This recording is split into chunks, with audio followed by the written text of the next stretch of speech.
Hello, hello guys. So nagtatanim tayo ng luya. Ayan, ito na lang yung natirang hindi natin na taniman.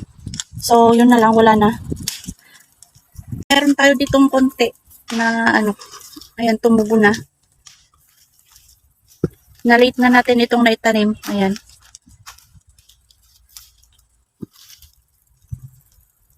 Pero i-try natin pa rin itanim ito baka sakaling tumubo. Ayan, natatanggal na yung tubo niya. Dapat dahan-dahan nating kunin ito. Kasi kapag ganito guys, ayan, natanggal na. Kahit na may ugat yan, kapag hindi umulan yan na tinanim mo, hindi yan magsusurvive. Dapat, kapag tinanim natin ngayon, halimbawa, dapat mamayang gabi, uulan yan para, madiligan. Ayan, kapag kaganyan na nakakonect pa sa, sa luya, magsusurvive yan. Ito na lang yung, ito yung tinabunan natin ng, na late na nating naitanim. So, ngayon pa lang natin itatanim, June. Ayan. I-try nating itanim pa rin para, baka sakaling, tutubo, mag-survive siya.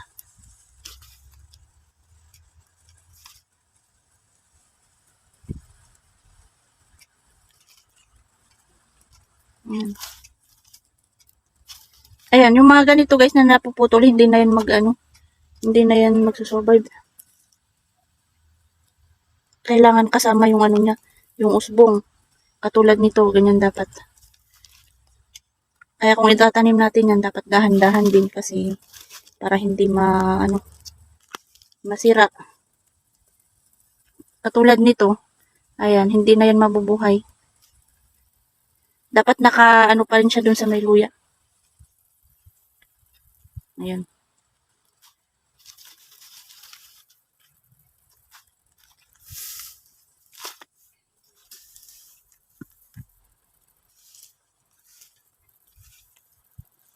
Nagkaugat na.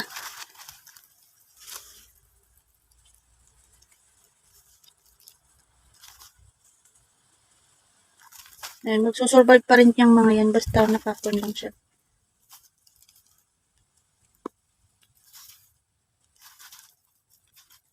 Tsaka kung tatabunan yan, dapat maingat ka din para hindi maputol.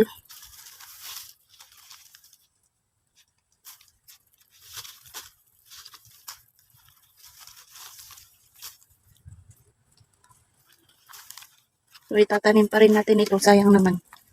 Ayan. Kasi kapag nalagaan mo naman yan, maganda rin ang yan.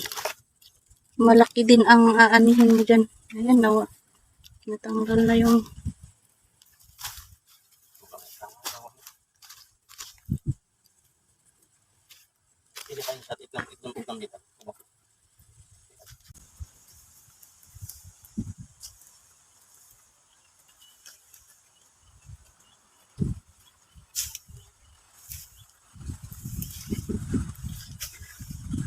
ayan, kung mapapansin niyo guys, ayan, maliit lang yung ating luya.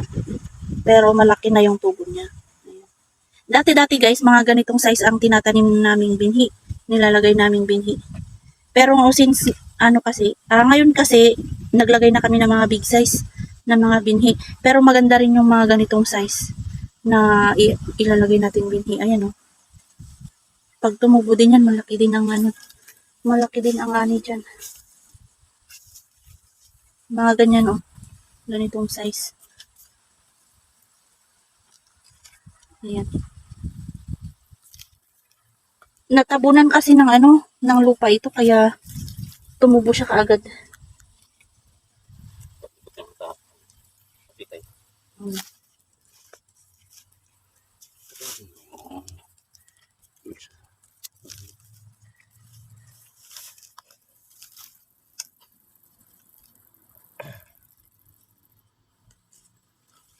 Nagkaugat na siya.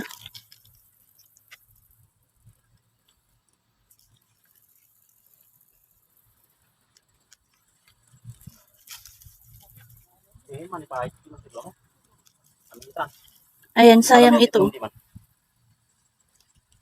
Hindi na mag-ano ito. Ayan, katulad nito, maliit lang siya. Pero pag nalagaan niya, malaki din.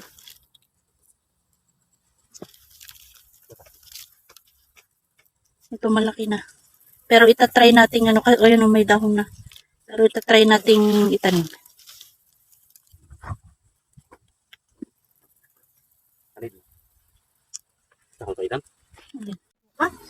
So, ayan guys, ganito lang ang gagawin natin sa mga tumubo na tatabunan natin yan.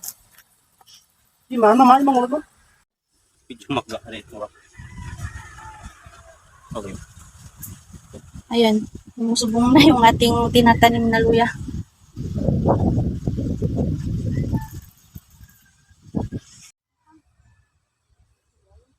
Ay, bunag mo katagad man. Ano yung maklit? Bigay mo yung crets. Iko yan, iaray may tanong.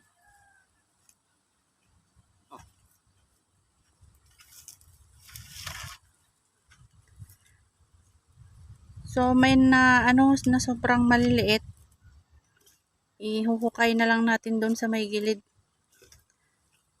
Pang, ano, pagkukuhanan ng pang-ulam.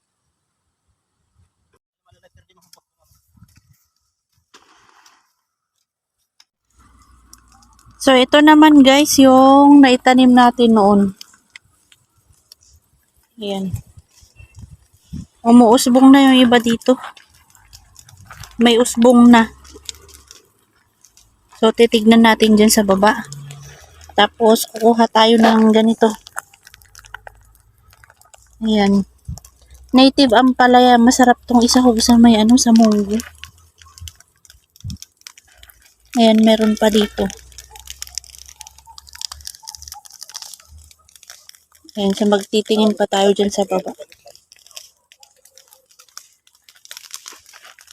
Kukunin na natin bago natin ma-sprayhan ng ano, pamatay damo. Ayan, meron pa. Masarap guys yung mga ganito, yung bagong tubo.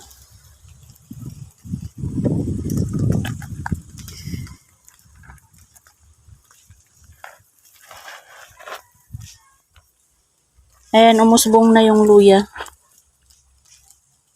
Ayan. Kahit na ganito guys, kunin na natin. Kasi sayang ito pag na-sprayhan na natin ng ano. Ayan.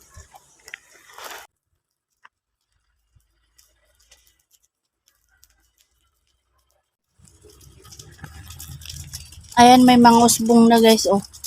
Ito guys yung luya ng kuya. Luya ng kuya ko yan. Ito yung tinanim natin noon. Tinulungan natin siya noon. Dito. So, may mga usbong na rin yung kanyang luya.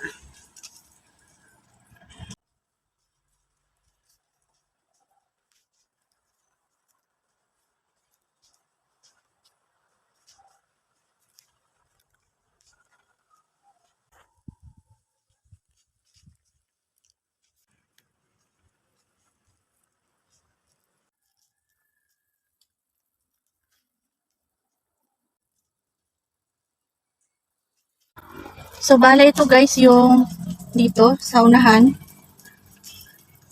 Tapos, dito naman sa may likod. Ayan.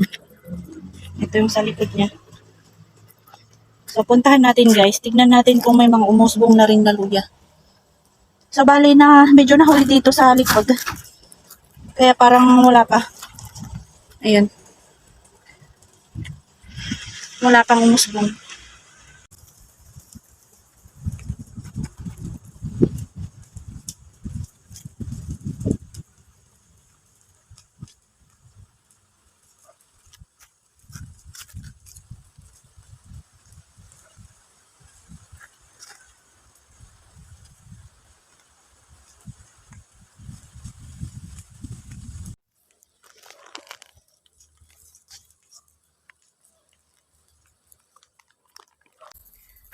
So, bale yan na guys. Ito na yung nating nakuha ng palaya. Thank you very much guys sa inyong panonood. So, ihalo natin to sa munggo or sardinas. Thank you very much guys.